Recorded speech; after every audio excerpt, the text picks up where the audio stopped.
ശബരിമലയിൽ 10,000-ഓളം വരുന്ന ദിവസക്കൂലിക്കാരുണ്ട്. 650 രൂപയാണ് ഒരു ദിവസത്തെ ശമ്പളം. 650 രൂപ ആയാലും ഇപ്പോൾ 700 വെച്ചോളും, ഞാൻ റൗണ്ട് ചെയ്യുന്നു. 3 21,000 രൂപ. 21,000 രൂപയിൽ അത്രയും രൂപ കിട്ടത്തില്ല, 1,500 രൂപ കുറയും. 20,000 രൂപ റൗണ്ട് ചെയ്യാം നമുക്ക്. 20,000 രൂപ മാസം അക്കൗണ്ടിൽ പോകേണ്ട പോസ്റ്റ് ഓഫീസും ബാങ്കും വഴി 20,000 രൂപ മാത്രം അക്കൗണ്ടിൽ വീട്ടിൽ. അത് 20,000 രൂപ അയക്കാൻ പറ്റത്തില്ലല്ലോ, അവർക്ക് ചിലവുണ്ടല്ലോ. അവിടെ ഭക്ഷണമൊക്കെ കിട്ടുമായിരിക്കും, പക്ഷേ എന്തായാലും ചിലവുണ്ടല്ലോ. എന്തായാലും 15,000 രൂപയൊക്കെ അല്ലേ അയക്കാൻ പറ്റുള്ളൂ. ഇനി 15,000 രൂപ അയക്കാൻ പറ്റുന്നവരും ഉണ്ടോ എന്നറിയില്ല.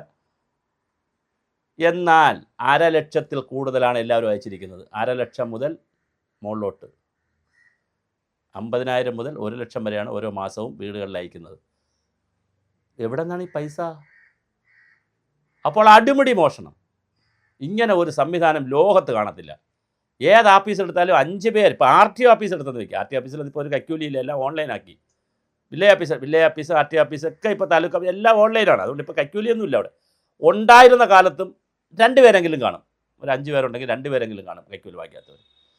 ഇവിടെ അടിമുടി തന്ത്രി, മേൽശാന്തി ഇതുവരെ വന്നില്ല. കീഴ്ശാന്തിമാർ, ആടിയ എണ്ണ വിൽക്കുന്ന ആൾ, ആടിയ നെയ്യ് വിൽക്കുന്ന ആൾ 36 ലക്ഷത്തിന് ഇപ്പോൾ അറസ്റ്റില്ല. പിന്നെ അന്നദാനം കൊടുക്കുന്ന ആൾ, ഇപ്പോൾ ദിവസക്കൂലിക്കാർ. ഇതെന്താണ് ശബരിമലയിൽ സംഭവിക്കുന്നത്? ദേവസ്വം പ്രസിഡന്റ്, മുൻ പ്രസിഡന്റ് അകത്ത് കിടക്കുന്നു. പ്രസിഡന്റുമാർ N. വാസു അകത്ത് കിടക്കുന്നു. പത്മകുമാർ അകത്ത് കിടക്കുന്നു. കർമ്മി അകത്ത് കിടക്കുന്നു. പരികർമ്മി അകത്ത് കിടക്കുന്നു. അഡ്മിനിസ്ട്രേറ്റീവ് ഓഫീസർ അകത്ത് കിടക്കുന്നു. സെക്രട്ടറി അകത്ത് കിടക്കുന്നു. ശരിക്കും പറഞ്ഞാൽ എല്ലാവരും കൂടെ എന്ത് ചെയ്യുകയായിരുന്നു ശബരിമലയിൽ? വരുന്നു കക്കുന്നു. ഭക്തന്മാർ കൊണ്ടിടുന്നു, ഇവന്മാർ കക്കുന്നു. ഇപ്പോൾ K. ജയകുമാർ IAS പറഞ്ഞിട്ടുണ്ട്, അവർ പറഞ്ഞിട്ടുണ്ട്, അങ്ങനെ ചെയ്യും ഇങ്ങനെ ചെയ്യും, അങ്ങനെ ഒരുപാട് കാര്യങ്ങൾ പറഞ്ഞിട്ടുണ്ട്. പക്ഷെ ഇതിൽ വല്ലതും നടക്കുമോ? അത് അദ്ദേഹത്തിൻ്റെ പീരീഡ് 1 വർഷം കഴിഞ്ഞങ്ങ് പോവുമോ? വളരെ കൃത്യമായിട്ട് കേരളത്തിൽ ഒരു ഓഡിറ്റ്, സോഷ്യൽ ഓഡിറ്റ് പോലെ ഒരു സ്പെഷ്യൽ ഇൻവെസ്റ്റിഗേഷൻ ടീമിൻ്റെ വച്ച് ദേവസ്വം ബോർഡിൽ തുടങ്ങി ഒരു ഓഡിറ്റ് നടത്തണം സകല അമ്പലങ്ങളിലും. 1,250 അമ്പലങ്ങളും മറ്റുണ്ട് ദേവസ്വം ബോർഡിന്. തിരുവിതാംകൂർ ദേവസ്വം ബോർഡിന് മുഴുവൻ സ്ഥലത്ത് നടക്കണം. മലബാറുകാർ മലബാറും ചെയ്യണം. നടത്തിക്കഴിഞ്ഞാൽ ഇതിൻ്റെ കള്ളത്തിന് അറിയാൻ പറ്റും. പ്രധാന വിഗ്രഹം ഒഴിച്ച് എല്ലാം മോട്ടിച്ചുകൊണ്ട് പോവുകയാണെന്നേ. അതെടുത്തുകൊണ്ട് പോകാൻ പറ്റത്തില്ല. അതിന് ആളുകൾ വരുന്ന സ്ഥലമല്ലേ. അത് പിന്നെ മാറ്റി വയ്ക്കണമെങ്കിൽ വേറെ കുറേ പണിയുണ്ട്. ബാക്കി എല്ലാം എടുത്തുകൊണ്ട് പോവുകയാണ് ക്ഷേത്രങ്ങളിൽ നിന്ന്. ഒരു കൊള്ള സംഘമാണ് അത്. മന്ത്രി കൊള്ളക്കാരനാണെങ്കിൽ പിന്നെ താഴോട്ട് കറക്റ്റ് ആയിരിക്കത്തില്ലേ? മന്ത്രി കൊള്ളക്കാരൻ, ദേവസ്വം പ്രസിഡന്റ് കൊള്ളക്കാർ, താഴോട്ടുള്ള പിയൂണ് വരെ, ഇപ്പോൾ ഡെയിലി വേജസുള്ള പിയൂണ് വരെ അടിച്ചുകൊണ്ട് പോകുന്നു. തിരുവനന്തപുരത്തൊരു പ്രധാനപ്പെട്ട ബാങ്കിൻ്റെ പേര് ഞാൻ പറയുന്നില്ല, ബാങ്കിൻ്റെ പേര് ചീത്തയാക്കുന്നില്ല. അവിടെ ഒരുപാട് പേർക്ക് ഡെപ്പോസിറ്റ് ഉണ്ട്.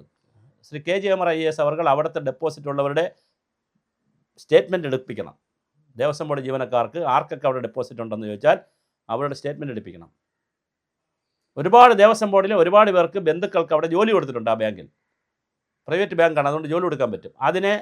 ആ ബാങ്കിൽ നിന്ന് അതിനെ മാറ്റി ട്രഷറിയിൽ കൊണ്ടുവരണം. ആ പൈസ സർക്കാരിനെങ്കിലും വരട്ടെ, അല്ലെങ്കിൽ SBI പോലുള്ള വലിയ ബാങ്കിൽ കൊണ്ടുവരണം. ഇതെന്താണ് കാണിക്കുന്നത്?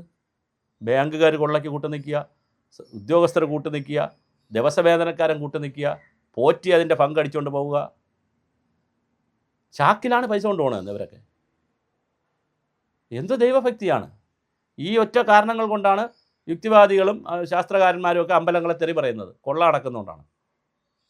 ഇത് അവസാനിപ്പിക്കണ്ടേ? ശബരിമലയിലെ കൊള്ള അവസാനിപ്പിച്ചേ കഴിയൂ. അതിനെന്താണ് ചെയ്യേണ്ടതെന്ന് വെച്ചാൽ ഗവൺമെൻറ് ഗൗരവം ആലോചിക്കുക. സോണിയാഗാന്ധി ഉണ്ട് എന്ന് പറയുമ്പോൾ കോൺഗ്രസ്സുകാർ മിണ്ടാതിരിക്കും. ഇപ്പോഴത്തെ കടകംപള്ളി സുരേന്ദ്രൻ ഉണ്ടെന്ന് പറഞ്ഞാൽ ഇവരും മിണ്ടാതിരിക്കും, കമ്മ്യൂണിസ്റ്റുകാരും മിണ്ടാതിരിക്കും. ഇന്ന് BJPയുടെ ശ്രീരാംപൂർ അയ്യപ്പ ക്ഷേത്രത്തിൽ കുറേ BJPക്കാർ അവിടെ തൊഴാൻ വന്നപ്പം ഒരു സെൽഫിയോ മറ്റോ എടുത്തിട്ടുണ്ട് ഉണ്ണികൃഷ്ണൻ പോറ്റി. അതും എടുത്തുകൊണ്ട് വന്നിട്ടുണ്ട് റിപ്പോർട്ടർ ചാനൽ. ഞാൻ വാർത്ത കേട്ടപ്പോൾ ഞാനും എന്താണ് വലിയ സംഭവം അതെല്ലാം അവിടുത്തെ അയ്യപ്പ ക്ഷേത്രത്തിൽ സാധാരണ വന്ന BJP നേതാക്കൾ ഇവരവിടെ നിൽക്കുന്ന ഫോട്ടോയാണ്. ആയിക്കോട്ടെ, അവരെയും ചോദ്യം ചെയ്യണം. ഇനി ഉണ്ണികൃഷ്ണൻ പോറ്റിയായി ബന്ധപ്പെട്ട പട്ടി, പൂച്ച, പശു, ആട് ആരെല്ലാം എല്ലാവരെയും ചോദ്യം ചെയ്യണമെന്നേ. സകലവരെയും ചോദ്യം ചെയ്യണം. എന്താണ് ഇന്ന് SIT പ്രാഥമിക റിപ്പോർട്ട് കൊടുക്കും. ഇപ്പോൾ കുറച്ച് കഴിയുമ്പോൾ അറിയാം എന്താണ് റിപ്പോർട്ടെന്ന്. വളരെ കഷ്ടമാണ്, ഗതികേടാണ്, ദുരന്തമാണ്. ശബരിമല ഒരു ദുരന്തമായി കൊണ്ടിരിക്കുകയാണ്. കൊള്ളക്കാരുടെ സംഘം. ആലിബാബയും 41 കള്ളന്മാരുമല്ല, ആലിബാബയും 4000 കള്ളന്മാരും. കഷ്ടമാണ്. ഇതിനെ പുകച്ച് പുറത്ത് കടിക്കാൻ കെ ജയകുമാറിന് കഴിയുമോ, അതോ ഒപ്പിച്ചൊപ്പിച്ചൊപ്പിച്ച് അദ്ദേഹവും മാറുമോ? ഇതാണ് കേരളത്തിലെ വിശ്വാസി സമൂഹം ചോദിക്കുന്ന പ്രധാന ചോദ്യം.